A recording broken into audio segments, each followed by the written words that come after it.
Quiero invitarte a que te suscribas a nuestro canal de YouTube y actives la campanita. Nos encontrás como Meridiano 64. Recibimos a nuestra primera invitada del día de hoy. Fue candidata a presidenta de la Nación y es líder del GEN. Estamos hablando de Margarita Stolbizer. Margarita, ¿cómo le va? Muy buenas noches. Muchas gracias por formar parte de Meridiano 64.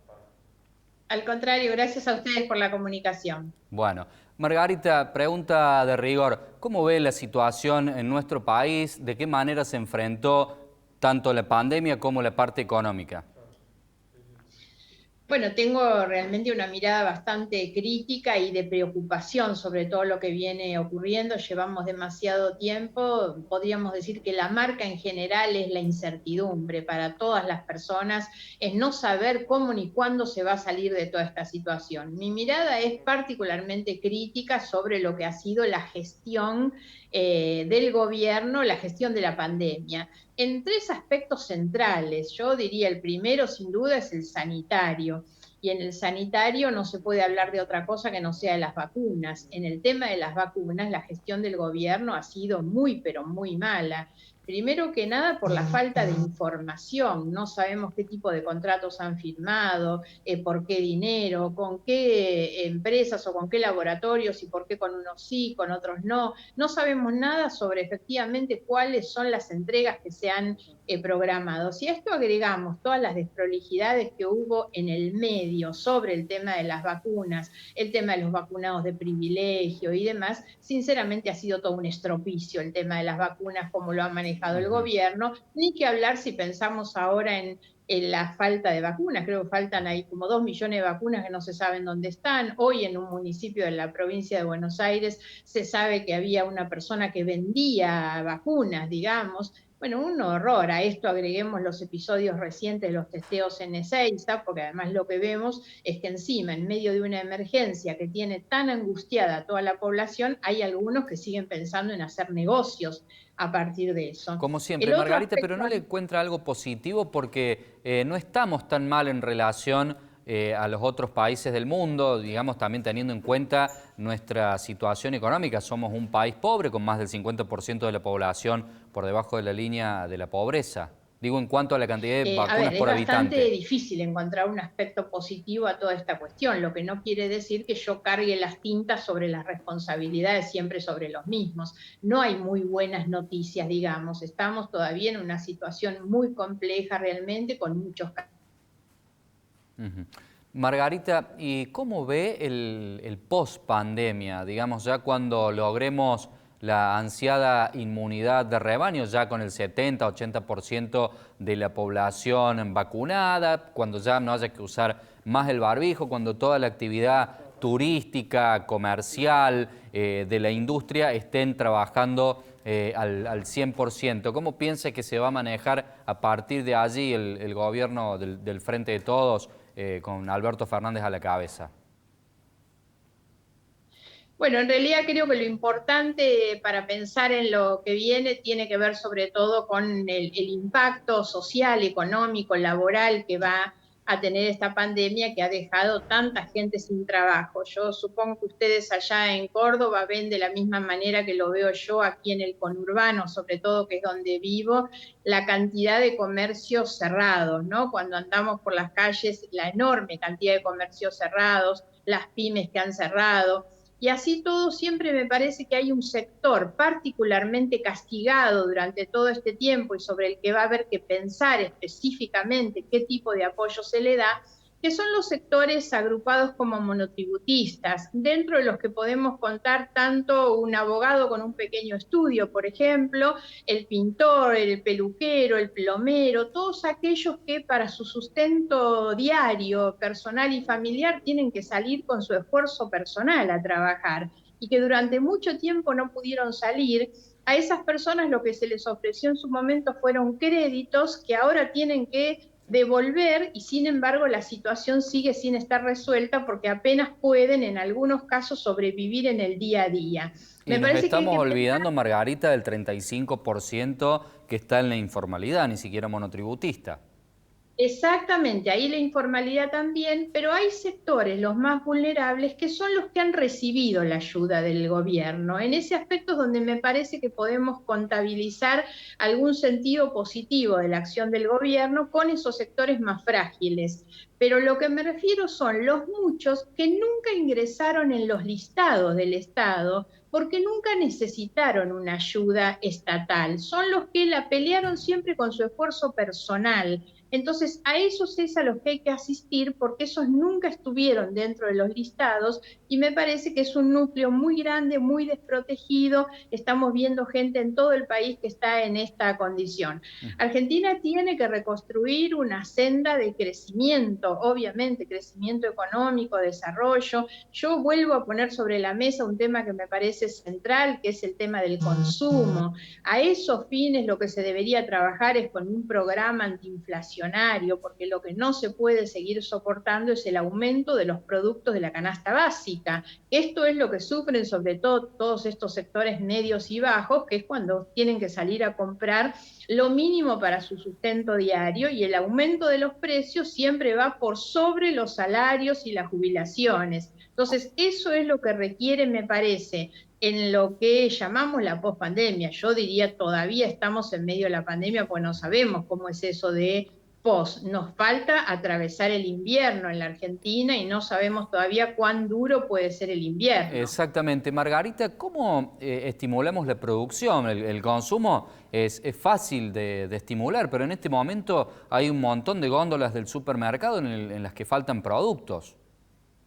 Sí, pero lo principal es pensar en el consumo, obviamente a través de optimizar el ingreso que las personas tienen. En la medida en que se activa el consumo, eso es lo que genera una mayor demanda de las cosas que otros producen. Entonces, me parece que lo importante es que la gente tenga plata en el bolsillo, porque con eso es que va a comprar lo que otros producen. De lo contrario, cuando la mirada solamente se pone en la producción, podemos terminar beneficiando sectores empresarios que produzcan, pero después no vamos a tener quien compre lo que esos producen. Entonces, me parece que es muy importante activar esto, por lo menos de manera conjunta, pero no olvidarnos nunca de cómo activamos el consumo desde la ayuda a aquellas personas que necesitamos que salgan y gasten. Para eso, obviamente, que lo que hace falta también es el empleo, porque la persona depende de su ingreso, me refiero sobre todo en los sectores medios que no tienen el respaldo. Margarita, ¿cómo definiría a Alberto Fernández, teniendo en cuenta todo el manejo que usted describió de la pandemia, teniendo en cuenta que 2 de cada 3 chicos son pobres y que una cifra cercana a la mitad de la población de nuestro país está por debajo de la línea de la pobreza, el 85% de los jubilados son indigentes? A ver, digamos, toda esa fotografía, digamos, que por supuesto yo comparto y que me preocupa, tampoco se la puedo endosar toda al presidente. Yo tengo una mirada crítica sobre la gestión del presidente Fernández, pero no puedo decir que todo eso se le deba a él. No, Son no, no, por muchos años. supuesto podemos hacer una línea en el tiempo, agregarlo a Macri, agregarlo a Cristina, agregarlo a Son Néstor. muchos, claro, muchos años de malas gestiones, sobre todo en materia económica, con el impacto social que todas estas cuestiones tienen.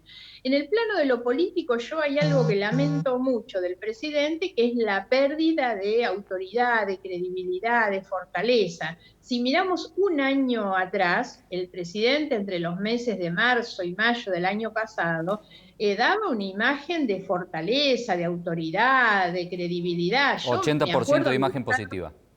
claro, me acuerdo haber estado pendiente, como estábamos todos, de la televisión cuando el presidente iba a hablar, ¿no? El presidente iba a hablar y todos esperábamos esas medidas, atentos, aun cuando el presidente nos daba malas noticias, porque el presidente pobre tenía que tomar medidas en medio de una situación gravísima. Ahora, había dos elementos que lo hacían fuerte. Uno era esa capacidad de diálogo, de sentar a sus costados al gobernador y al jefe de gobierno de la ciudad, y lo hacía un hombre estadista, de diálogo, de consenso. y eso le daba una imagen de fortaleza. Muchas veces los dirigentes, no es un problema solamente de Fernández, creen que el diálogo los debilita. Yo soy una convencida que al contrario, el diálogo es lo que le da mayor fortaleza a la autoridad, porque demuestra una seguridad en sí mismo. Los intolerantes son los inseguros. Y otra cuestión que le daba fuerza, creo que lo mencioné antes, es verlo rodeado de ese equipo de médicos, de gente muy reconocida, muy prestigiosa.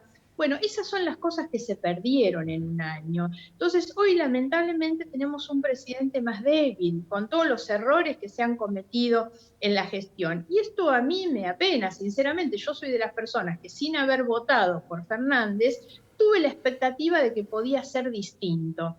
Si tomamos alguna de las cuestiones institucionales, no me quiero meter a profundizar mucho en esto, pero creo que es una de las razones del debilitamiento del presidente, es que hemos visto cómo en un año la agenda de prioridades fue cambiando. Y entonces la agenda de prioridades no fue específicamente la pandemia, cómo mantener las inversiones, las empresas, el trabajo, la educación, sino Bien. que se viró hacia una agenda muy vinculada con los temas judiciales. Y Margarita, ¿cuál sería el pasa la rol vida de al la, tiempo. perdón, cuál sería el rol de la oposición hoy por hoy en estas elecciones? Y a renglón seguido preguntarle si va a presentar candidatos en la provincia de Córdoba o va a integrar algún frente o alianza. Bueno, a ver, en general, primero la aclaración es que la oposición no es un todo uniforme, ¿no es cierto? La oposición tiene una diversidad de componentes, nosotros somos parte de la oposición, pero no somos parte de Cambiemos, digamos, que es tal vez la coalición más importante como opositora.